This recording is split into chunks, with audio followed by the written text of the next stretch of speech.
వి news Telangana news కి స్వాగతం. దివంగత నేత డాక్టర్ వైఎస్ రాజశేఖర రెడ్డి 75వ జన్మదిన వేడుకలు ఘనంగా నిర్వహించారు. అల్లూరు జిల్లా రంపచోడవరం అంబేద్కర్ సెంటర్ లో ఉన్న వైఎస్ రాజశేఖర రెడ్డి విగ్రహానికి వైఎస్ఆర్ కాంగ్రెస్ పార్టీ నాయకులు పూలమాలలు వేసి ఘన నివాళులు అర్పించారు. అనంతరం కేక్ కట్ చేసి పార్టీ నాయకులకు కార్యకర్తలకు పంచారు. ఈ కార్యక్రమంలోని వైసీపీ నేతలు కార్యకర్తలు భారీగా హాజరయ్యారు.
చేసే విధానం అయితే ఏం కనబడట్లేదు.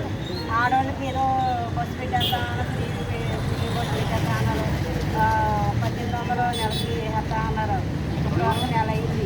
ఇప్పుడు పెన్షన్ ఇవ్వడానికి 20 రోజుల్లో ఎన్నో కోట్ల అప్పు తీసుకొచ్చి ప్రజలకు ఇచ్చేది మనం ఏదైతే ఆయన మా ప్రజల అమాయకత్వం ఆయన ఎలక్ట్రిసిటీ ఆయన ఏదో చేయాలనుకున్నారు కానీ అది ఏమి జరగని పని.